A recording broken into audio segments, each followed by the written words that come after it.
Tercera carta, abril 1944. Le he hablado hasta ahora de mi país, y es posible que eso le haya hecho pensar al principio que he cambiado mi lenguaje. En realidad no ha sido así. Lo que sucede es que no le damos el mismo sentido a las mismas palabras. Ya no hablamos la misma lengua. Las palabras adquieren siempre el color de las acciones o de los sacrificios que despiertan, y el de su patria adquiere destellos sangrientos y ciegos, que hacen que me sea siempre ajena, mientras que nosotros hemos puesto en una misma palabra la llama de una inteligencia en que el valor es más difícil, pero a la que el hombre sale ganando. La confesión que enseguida le haré, sin duda, se lo demostrará mejor.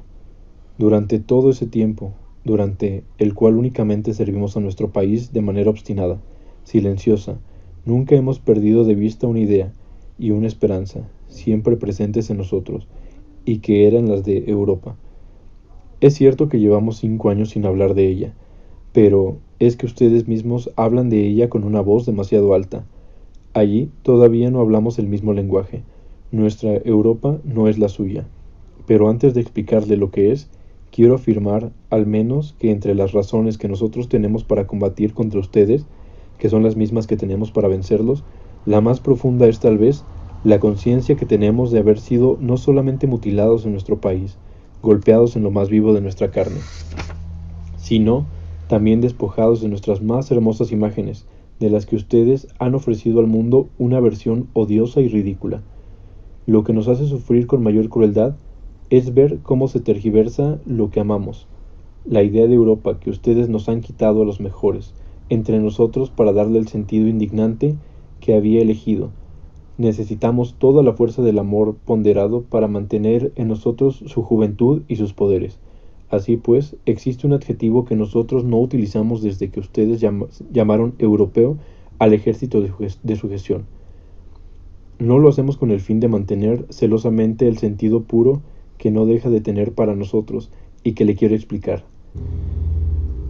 Ustedes hablan de Europa, pero la diferencia es que Europa para ustedes es una propiedad, mientras que para nosotros nos sentimos dependientes de ella. No empezaron a hablar así de ella hasta el día que perdieron África. Esta clase de amor no es la buena. Esta tierra, donde tantos siglos han dejado sus ejemplos, no es para ustedes más que un retiro forzado, mientras que para nosotros siempre ha sido la mejor esperanza. Su tan repentina pasión está hecha por decepciones y necesidad. Es un sentimiento que no honra a nadie, y ustedes entenderán entonces por qué ningún europeo digno de ser llamado así lo ha querido. Ustedes dicen Europa, pero piensan en tierra de soldados, graneros de trigo, industrias domesticadas, inteligencia dirigida. ¿Acaso voy muy lejos? Pero, al menos, sé que cuando ustedes dicen Europa, incluso en sus mejores momentos, cuando ustedes se dejan llevar por sus propias mentiras, no pueden dejar de pensar en una multitud de naciones dóciles dirigidas por Alemania de dueño, hacia un futuro fabuloso y ensangrentado. Quisiera que ustedes apreciaran bien esa diferencia. Europa es para ustedes ese espacio rodeado de mares y de montañas, entrecortado por barricadas, perforado de minas, cubierto de cosechas, donde Alemania juega un partido cuyo destino es lo que está en juego. En cambio, para nosotros, es esa tierra de espíritu, en que se persigue la aventura más asombrosa del espíritu humano, desde hace 20 siglos. Es esa privilegiada arena donde la lucha del hombre de Occidente contra el mundo, contra los dioses, contra sí mismo, alcanza hoy su momento más desconcertante. Usted lo puede ver, no hay comparación posible. No tema que yo use contra usted los temas de una vieja propaganda. No reivindicaré la tradición cristiana, es otro problema. Ustedes han hablado demasiado de ella, también jugando a los defensores de Roma.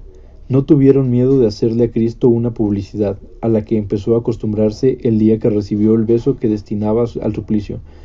Como sea, la tradición cristiana no es más que una de las que construyeron Europa, y no soy el indicado para defenderla ante usted. Para ello sería necesario tener el gusto y la inclinación de un corazón encomendado a Dios. Usted sabe que ese no es mi caso, pero cuando me dejo llevar y pienso en que mi país habla en el nombre de Europa y que defendiendo a uno, defenderé a ambos, yo también tengo mi tradición. Es al mismo tiempo la de algunos grandes individuos y la de un pueblo incansable. Mi tradición tiene dos élites, la de la inteligencia y la del valor. tiene sus principales, del espíritu del pueblo y el pueblo innumerable. Juzgue usted si esa Europa, cuyas fronteras son el genio de algunos y el profundo corazón de todos sus pueblos, difiere de esa mancha coloreada que ustedes han anexado a los mapas provisionales. Acuérdese, usted me dijo un día, cuando se burlaba de mis indignaciones, Don Quijote no puede nada si Fausto quiere vencerlo. Yo le respondí, que entonces ni Fausto ni Don Quijote estaban hechos para vencerse el uno al otro, y que el arte no se había inventado para traer el mal al mundo. En ese momento, usted le gustaban las imágenes un poco cargadas y continuó argumentando.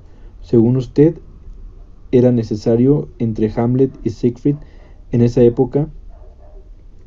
Según usted, era necesario escoger entre Hamlet y Siegfried en esa época. Yo no quería elegir, y sobre todo no me parecía que Occidente estuviese en algún otro lugar más que en el equilibrio entre la fuerza y el conocimiento. Pero usted se burlaba del conocimiento, hablaba únicamente del poder. Hoy me entiendo mejor, y sé que incluso Fausto no le serviría de nada. Porque en efecto hemos aceptado la idea de que en ciertos casos la elección es necesaria, pero nuestra decisión no tendría más importancia que la suya. No la hubiéramos hecho conscientes de que era inhumana, y de que las grandezas espirituales no podían separarse. Nosotros sabremos reunir después, y ustedes nunca lo han sabido. Como puede ver, siempre es la misma idea. Nosotros hemos superado muchos obstáculos, pero lo hemos pagado muy caro. Y como para poder aferrarnos. Eso me lleva a decirle que su Europa no es la buena, no tiene nada que pueda reunir o exaltar. La nuestra es una aventura común que continuaremos forjando, a pesar de ustedes, por la vía de la inteligencia. No iré mucho más lejos. A veces, al dar una vuelta en una calle, durante esos cortos respiros que dejan las largas horas de lucha común, pienso en todos esos lugares de Europa que conozco bien. Es una tierra magnífica, hecha de pena y de historia. Revivo los peregrinajes que hice con todos los hombres de Occidente, las rosas en los claustros de Florencia, los bulbos dorados de Cracovia, el Hraščín y sus palacios muertos, las estatuas contorsionadas del puente Carlos sobre Ultava, los jardines delicados de Salzburgo, todas esas flores y piedras, esas colinas y esos paisajes en los que el tiempo de los hombres y el tiempo del mundo se han mezclado, los viejos árboles y los monumentos. Mis recuerdos han fusionado esas imágenes superpuestas para convertirlas en un solo rostro que es el de mi mayor patria. Se me encoge el corazón cuando pienso que su sombra se ha posado sobre el lado enérgico y atormentado desde hace años. Sin embargo, usted y yo hemos visto algunos de esos lugares juntos. En aquel tiempo jamás me habría imaginado que un día sería necesario liberarlos de usted. Y todavía, en momentos de rabia y desesperación, lamento que las rosas puedan seguir creciendo en los claustros de San Marcos, que las bandadas de palomas sigan emprendiendo el vuelo en la catedral de Salzburgo, y los geranios rojos sigan creciendo inalcanzablemente en los pequeños cementerios de Silesia. Pero en otros momentos, que son los verdaderos, me alegro de eso, porque todos esos paisajes, esas flores y esos campos labrados, la más vieja de las tierras, le enseñan en cada primavera que existen cosas que no pueden ahogarse en sangre. Y esas imágenes puedo terminar. No me bastaría pensar en todas las grandes sombras de Occidente y que 30 pueblos están con nosotros. Podría olvidarme de esa tierra y de la forma en que Europa y el pasaje del espíritu los niega tranquilamente, sin el odio desordenado, con la fuerza calmada de las victorias. Las armas de las que dispone el espíritu europeo contra ustedes son las mismas que posee esta tierra que se regenera sin cesar en cosechas y en corolas. La lucha que emprendieron tiene la certeza de la victoria, porque tiene la obstinación de las primaveras. Sé, en fin, que no todo se arreglará cuando ustedes sean vencidos. Europa se tendrá que construir todavía, siempre tendrá que construirse, pero al menos seguirá siendo Europa, es decir, con todo lo que acabo de mencionar. Nada habrá estado perdido. Imagínese más bien lo que somos ahora. Estamos seguros de nuestras razones, enamorados de nuestro país, llamados por Europa, y en un equilibrio exacto entre el sacrificio y el gusto por la felicidad, entre el espíritu y la espada. Se lo expreso otra vez porque debo decírselo.